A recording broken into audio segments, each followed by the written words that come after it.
And I'm known as Pat, and I grew up at Kogarah Bay. I've got 2 daughters, and each one of them has got 2 boys and a girl, and one of them has got 7 grandchildren, and the other one has only got 1 grandchild. When we lived at Kogarah Bay, and afterwards we moved down to Blakehurst actually, and we had access to the water down there when I was going to high school. And when we came home for an afternoon, we used to go out the front and catch crabs, or when the prawns were on, we used to catch prawns out the back, and it was just really terrific. And then as a teenager, during the wartime, we had a motorboat, and you were given 1 gallon of petrol a month.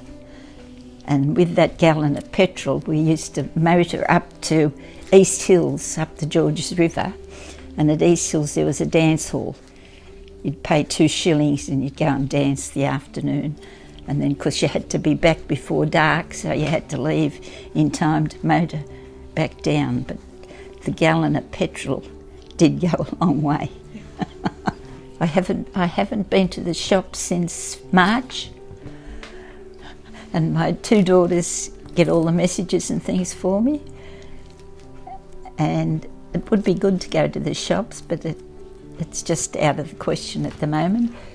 I've been to a couple of committee meetings for war widows up at the RSL, and I've been to the doctor a few times for checkups and that.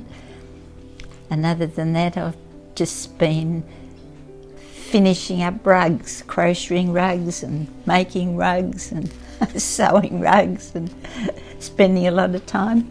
Plus I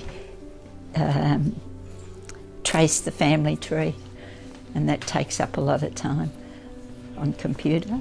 But I haven't had time to be bored really.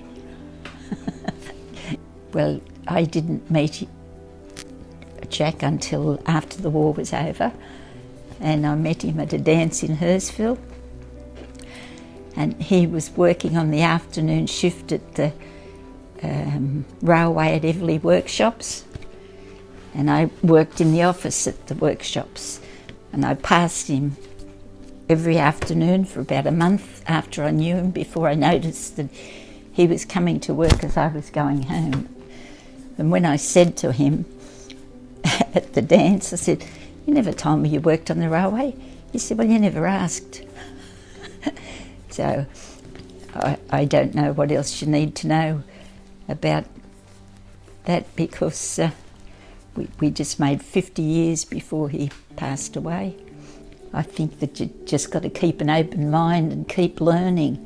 Like every day, if you open your mind, you can learn something, even if it's only something really trivial. You don't have to take it on board, you just have to know that you've heard it, or something like that, which is something down the track. You might think, I've heard that before, and then you can maybe connect it to something. Who knows? Who knows?